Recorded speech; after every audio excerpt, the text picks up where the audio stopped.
Hi everyone, welcome back to Aspergers from the Inside. Today we're looking at the topic of the pros and cons of working for yourself. So thanks to everyone who voted in our Patreon poll to choose this topic and the ones coming up in the coming weeks. So there is a lot in this topic and I've written some notes for myself, and so hopefully we can get through it all today. So I think one of the reasons that this topic is really interesting to a lot of us is because if you feel like you're stuck in the 9 to 5, or maybe you've been trying to find an employer that suits you and find a good job fit and it's just really, really hard, it's easy to kind of fantasize that a solution to all that could be, why don't I just work for myself? I'll set my own hours, I'll be my own boss, all of those kind of things. So I guess there are two things I want to say to that up front. The first thing is it is completely possible. So if it feels impossible, like it does sometimes, it's definitely possible. The second thing that I want to say though, to counter that, is it's not easy, and we kind of fantasize that once I'm working for myself, I won't have all of these problems, and that's just not the case. Once you work for yourself, you have twice as many problems. It's just that they're a different kind. So a lot of what I'm going to say today is based on my own personal experience. I used to work as an engineer, very, very stable job for many years. And for the last couple of years, I've been going out on my own and trying to be financially sustainable that way. So I started my own business, teaching emotional intelligence, which is my special interest. And so because of that, I've spent a lot of time reading and a lot of time listening to other entrepreneurs who have done a very, very similar thing. And so the first thing I'll start with is just a quick reality check of what does it actually mean to work for yourself? Because I'm not paying myself money, right? If I work for an employer, let's say I have a job and it pays 100 grand a year, right? That's like having one boss, one job, one customer. So if I go to work for myself, then maybe I'm a contractor and maybe I'm looking for different contracts and each one is only $10,000. So all of a sudden now I need to get 10 jobs a year just to get the same amount of money.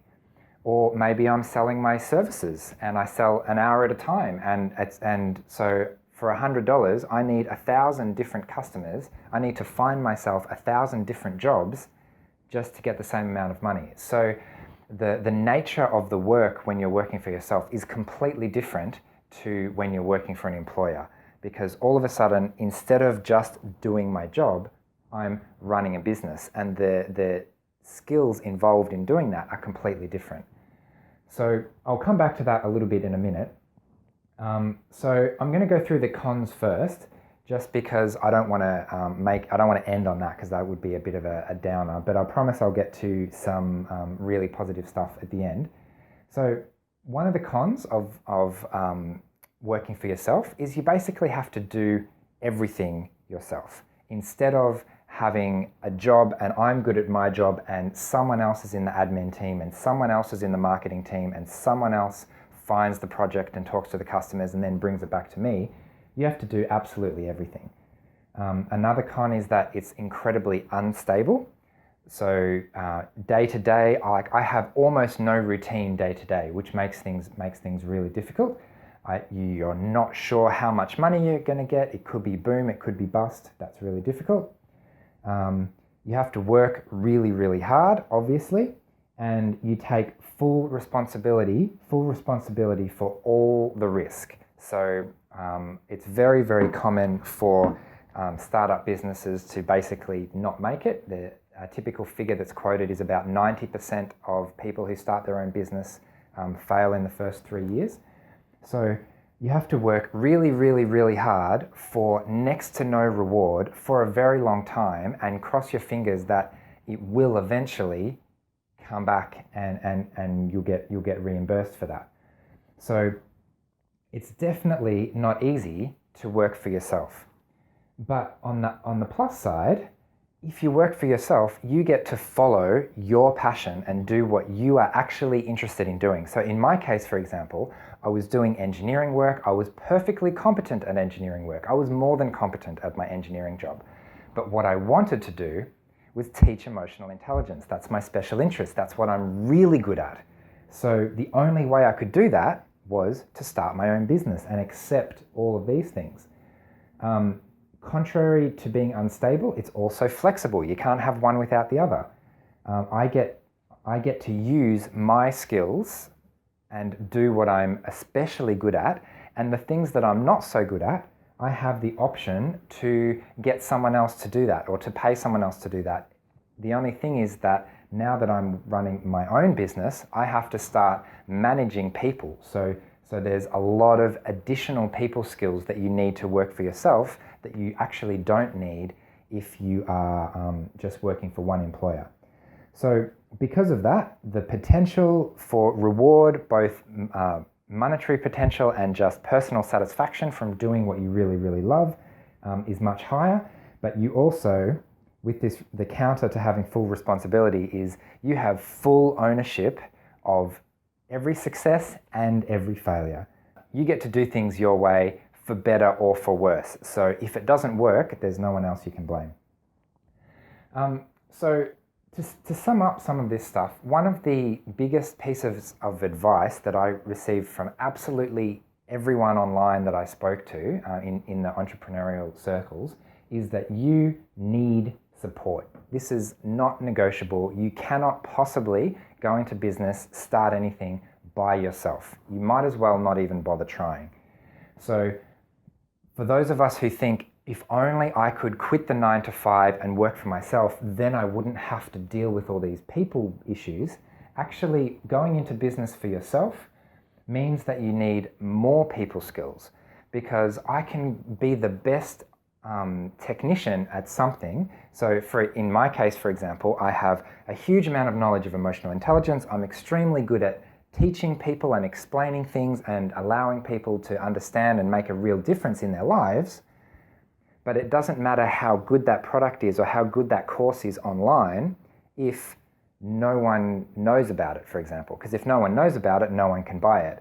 And if someone sees it from the outside and it doesn't look that good on the outside, then why would you buy something because you don't know how good it is yet? So running a business, sales, and projecting that image to the rest of the world is a really, really big thing, and that requires a lot of people knowledge. So anyway, there's a lot I could talk about with this, but I've tried to cover some of the pros and cons, so hopefully that's been useful. If you're looking at this list and thinking, I know that's hard, but I'm really, really passionate and I really, really want to do it anyway, then do it anyway. Not everyone can work for themselves, but if you do, I guarantee you will learn a lot about the world, a lot about yourself, a lot about working with other people, because you have to do a lot more networking, a lot more talking with other people, negotiating and working, all of those things when you're in business for yourself. So I hope that's been useful. If you're interested in my business, Emotions Explained, then I've got some pretty good deals on at the moment in terms of emotional intelligence courses, working on exactly this. Otherwise, I will be back next week with the next video that you've voted for in this little series on employment and navigating issues in the workplace. So thanks for watching, and I'll see you then. Bye. So something else that I really want to say about this is that possibly a better question to ask is, how can we get these things without necessarily having to work for ourselves? Because I know that in my case, working for myself was kind of like a last resort, because I was trying to find a happy balance in my engineering job, and it seemed impossible to find a balance in that particular job. So wouldn't it be nice if my employer allowed me to follow my passion, my employer used my skills and actually did all of the business stuff that I don't really want to have to do? I just want to be able to use my skills to help other people. And if I don't have as good a skills in things like sales and marketing and all of those other kind of business things,